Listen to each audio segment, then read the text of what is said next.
Imagine living every day when you're not sure if the next day will be your last or your miracle. Telling yourself to get to the next day when you just feel like giving up. For the last 13 years, Wes Mallicone has been the Director of Sports Medicine at Shippensburg University. He and his 3 full-time staff members are responsible for approximately 525 student-athletes, monitoring their health and well-being.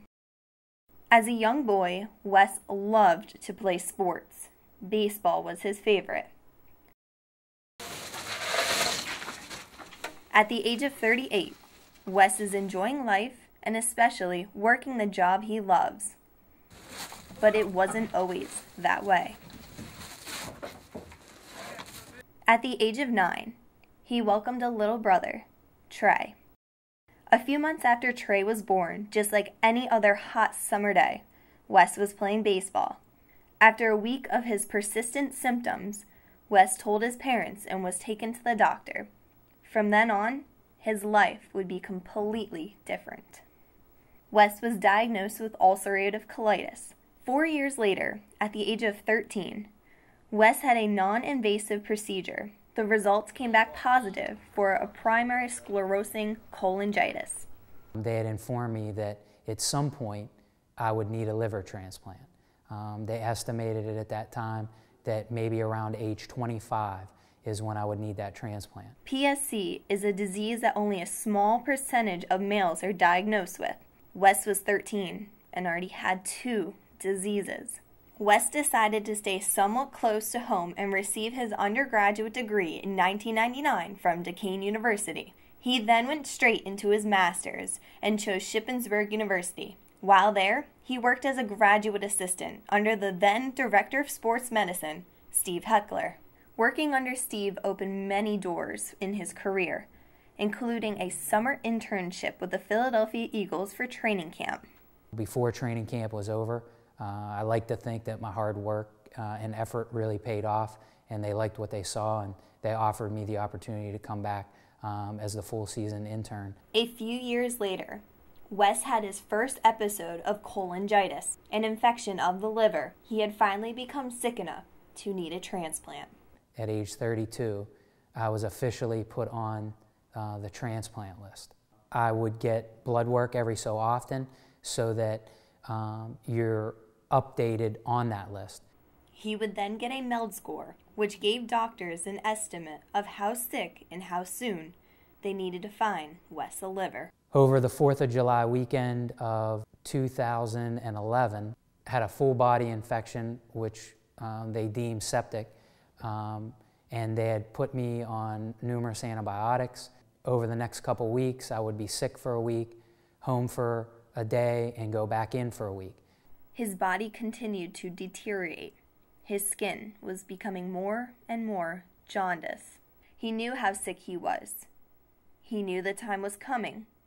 He did all the things he could to give himself the best opportunity to survive. My MELD score increased from 22.5, and then finally it increased to 33.5. And at that point, I was notified there was an organ that was available and that we were ready for a potential transplant on August 4th, 2011 at 3:30 in the morning. The surgery took 10 hours, 10:30 a.m. to 1:30 p.m. Less than 72 hours after the surgery, Wes was able to take a few steps out of bed with assistance and sit in a chair for an hour and a half. The organ was a perfect match. When they removed my organ, they felt that I probably had till the end of the year. You just have to stay positive as best you can, and there's no question that it is very hard. And it should be hard, and it's to be expected. But your focus should be just get to the next day.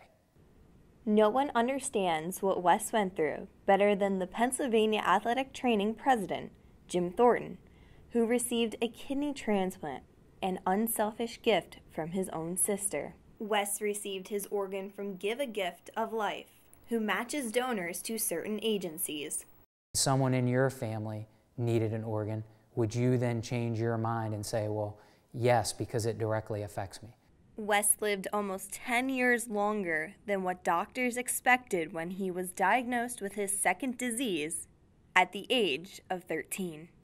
There were times that I'd be at home as sick as possible. I would scream and yell in my house when it'd just be me. I'm sure if people were walking in the neighborhood, they're like, what is going on in that place?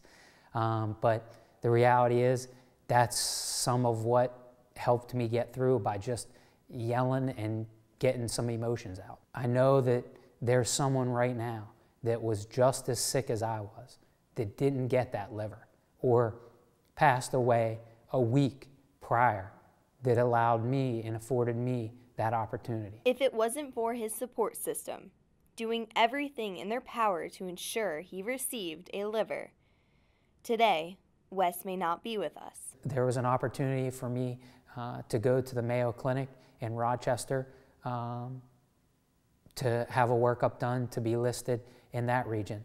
And I stayed with one of my best friends, Eric Sugarman, who's the head athletic trainer for the Minnesota Vikings, and him and his staff, Tommy Hunkley and Rob Roach. They came down and visited me and took me to appointments and things like that. And those are the types of things that help individuals like myself, and we all know other individuals that we've helped along the way. That's what gets you through those types of things. 4 years after his transplant, he can finally take his mind off being sick and worry about the sweeter things in life, a girlfriend. Not everyone, I think, would be so accepting of someone who has gone through a transplant or has potential health issues down the road. But she knows that, she understands that. This has been a great addition, and I'm enjoying every bit of it. Raising awareness for organ donors is in itself a 24/7 job. Wes is willing to share and talk about his experiences in hopes to help and save more lives like his in the near future. Although today may not be the day, that tomorrow will be the day. The best that you can do is to stay positive and to do everything in your power to give yourself the best opportunity, given the opportunity of a transplant. Remember, tomorrow is promised to no one. Famous words from a former liver cancer patient and NFL standout, Walter Payton. Now at the age of 38, Wes is prescribed 22 pills a day, but is able to live his life normal.